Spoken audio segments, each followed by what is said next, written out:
Dan pemirsa, Pengadilan Negeri Jakarta Selatan akan menghadirkan ahli pidana dan ahli psikologi forensik dalam sidang lanjutan pembunuhan berencana terhadap Brigadir Yosua Huta Barat. Informasi selengkapnya kita bergabung bersama dengan rekan Febrian Ahmad di Pengadilan Negeri Jakarta Selatan. Selamat pagi, Febrian. Apakah sidang sudah dimulai dan pukul berapa sidang dijadwalkan akan dimulai? Abdi, sesaat lagi sidang akan segera dimulai karena saat ini seluruh awak media dan juga pihak terkait, baik itu jaksa penuntut umum dan juga para terdakwa, sudah mulai berada di area persidangan. Bahkan kami melihat terakhir kali ini beberapa kuasa hukum dari terdakwa sudah mulai memasuki dalam ruang persidangan di Pengadilan Negeri Jakarta Selatan. Dan skema persidangan pada hari ini nanti adalah mendengarkan keterangan saksi. Tadi benar juga Anda katakan ada dua saksi yang akan dihadirkan, yakni dua ahli pidana dan juga satu ahli psikologi forensik yang akan dihadirkan pada sidang pada hari ini. Dan skemanya nanti adalah 4 terdakwa akan berada di dalam satu ruang sidang utama tempat kami melaporkan saat ini, yakni terdakwa Verdi Sambo, Putri Chandrawati, Kuat Ma'ruf, dan juga Ricky Rizal. Mereka akan ada di dalam satu ruangan.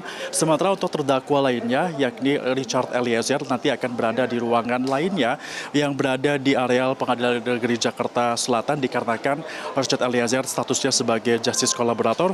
Maka sesuai dengan instruksi dari LPSK, Richard Eliezer ini tidak disatukan ruangan persidangannya dengan para terdakwa yang lain dan hanya boleh disatukan dalam satu ruangan apabila LPSK sudah mendapatkan persetujuan dan menyetujui jika nanti Richard Eliezer bisa saling berkonfrontasi dengan pihak dari terdakwa lainnya.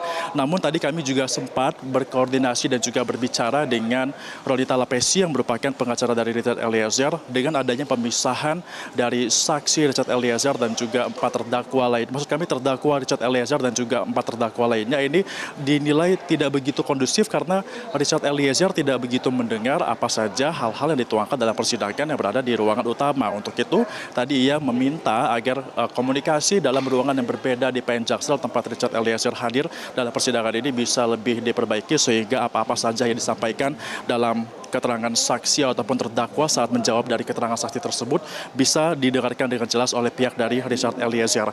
Adapun beberapa hal yang akan didalami dalam persidangan pada hari ini, tadi juga kami mendapatkan informasi dari Rolita Lapesi ketika dia memberikan statement bahwa nanti masih akan berkutat terkait dengan tindakan pidana yang terjadi di Duren 3, di mana ada beberapa hal yang berbeda dengan keterangan yang dikeluarkan oleh Richard Eliezer dan juga keterangan kubu Sambo yang ada di lokasi ruang utama sidang ini, yakni masih berkaitan dengan apakah Sambo ini benar-benar melakukan penembakan terhadap Brigadir Yosua, karena sesuai dengan BAP yang dikeluarkan oleh Richard Eliezer mengatakan bahwa ada beberapa kali momen ketika Richard Eliezer menembak Yosua, Yosua masih dalam keadaan hidup, namun kemudian ada fatality yang dilakukan oleh Verdi Sambo, yakni ia menembak Yosua sampai dengan dikatakan tidak bergerak lagi, dan itu akan digali pada hari ini.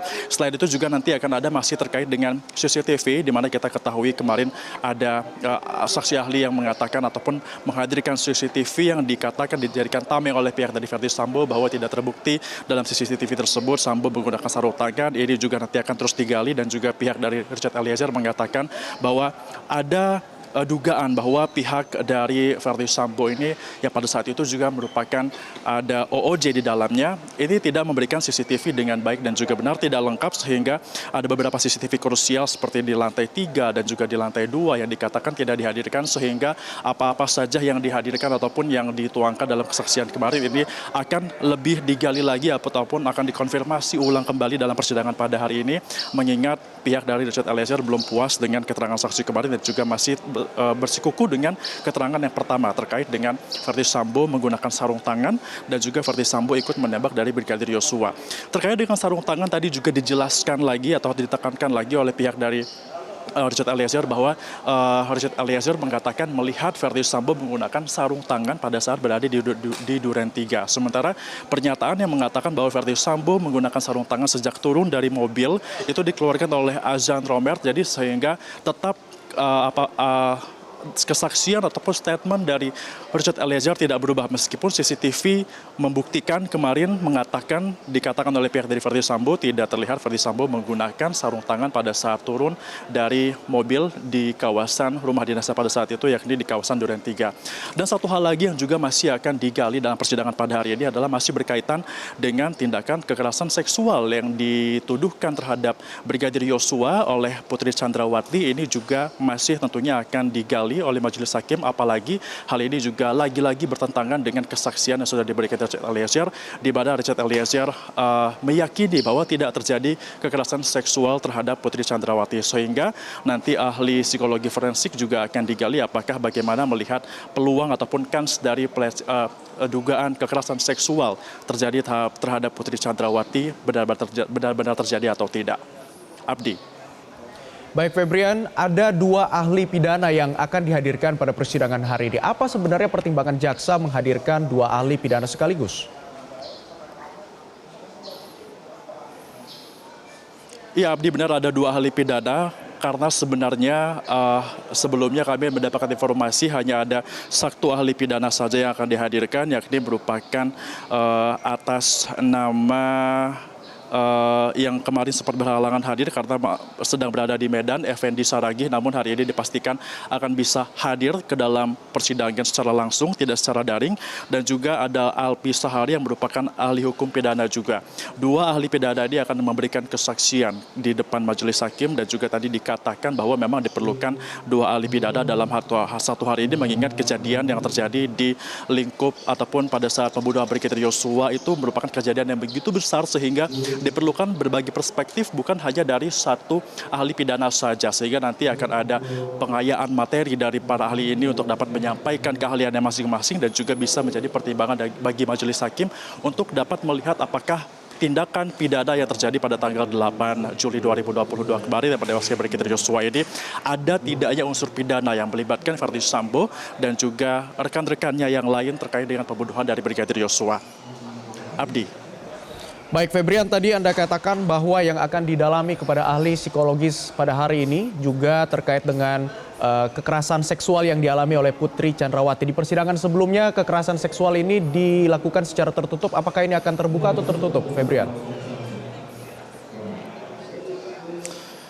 Terkait dengan apakah kesaksian kekerasan seksual ini akan dilakukan terbuka atau tertutup, nampaknya ini masih akan menunggu pertimbangan dari majelis hakim yang nanti kita akan dengarkan setelah saksi ahli psikologi forensik yakni Randy Kusumawardhani tiba di lokasi ini. Namun yang pasti nanti majelis hakim akan memutuskan apakah nantinya ini akan digelar secara umum ataupun dapat digelar secara terbuka. Namun yang pasti dalam persidangan terkait dengan kekerasan seksual ini juga menjadi penting dan juga menarik karena beberapa kali Putri Chandrawati menyatakan bahwa ada tindakan kekerasan seksual terjadi pada dirinya, namun lagi-lagi ini berbeda dengan pernyataan yang dikeluarkan oleh Richard Eliezer, yang mana Richard Eliezer tidak meyakini ada terjadi kekerasan seksual. Ditambah lagi berdasarkan persidangan yang sudah dilakukan berlangsung beberapa pekan terakhir ini juga dikatakan oleh pengacara Richard Eliezer bahwa tidak ada bukti kekerasan seksual dari Putri Chandrawati, baik itu yang dapat dibuktikan atau dituangkan melalui hasil visum ataupun hal yang lainnya, sehingga nantinya diharapkan dengan adanya kehadiran dari psikologi forensik ini bisa benar-benar membuktikan bagaimana kondisi psikis dari Putri Chandrawati, apakah benar-benar ada tindakan kekerasan seksual atau tidak.